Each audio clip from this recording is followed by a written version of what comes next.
In this tutorial, we'll be giving tips on how to take an idea you have and turn it into a move. If you have not watched our last video on conceptualization yet, make sure you check that out first. So, if you're watching this video, we assume you have an idea for a move to work with. This idea could be a general theme or a particularly interesting movement. More often than not, the idea or movement you have in mind occurs in the middle of the move. Because when you brainstorm, you generally do not consider that the deck has to start square and end square. For example, when I conceptualized my move Brusque, the idea was to create two triangles using two pharaohs. I did not have in mind how I should open or close the move. If your idea happens to be an opener or a closer, you will also need a corresponding closer for your opener, an opener for your closer to complete your move. You might be thinking to yourself, but I already have an opener and closer. How could I possibly start and complete the central part of my move without an existing opener and closer? And the answer is that you can, but if the current opener and closer are the first you came up with for the move, they likely aren't the best opener and closer for your move. The first opener and closer you find are often just placeholders.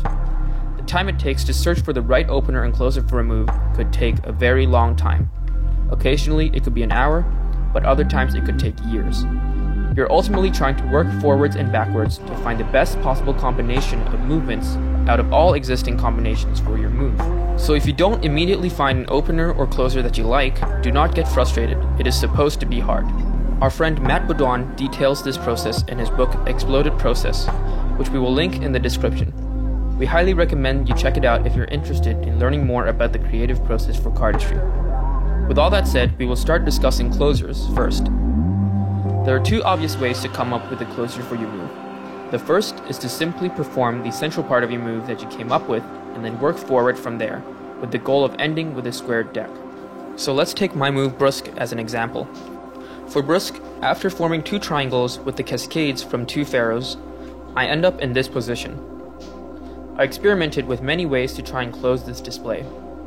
This was my original closer, as it seemed like the most obvious thing to do. But after some experimentation, I found my current closer and found it to be a lot more aesthetically pleasing, because of the merging of these two triangles here. The second method is to link existing closers that you have. This method applies more to two-hand cuts.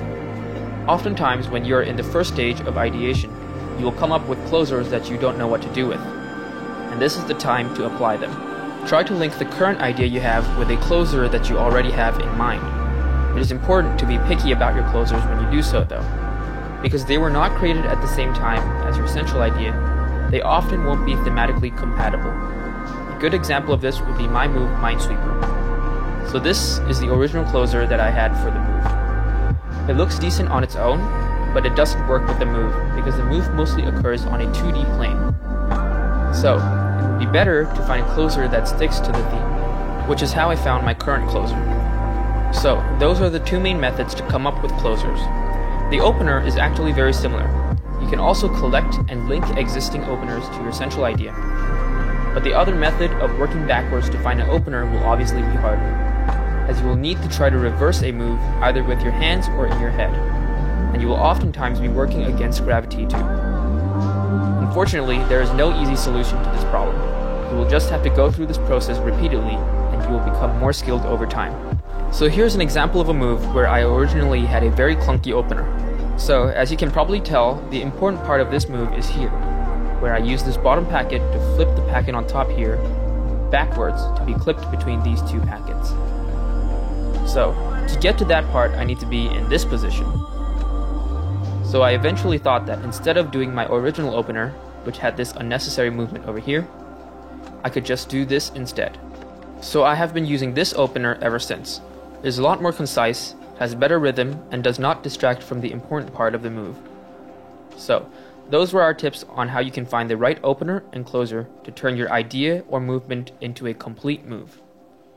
Now that you have a complete move, you have reached the last step, which is practicing your move.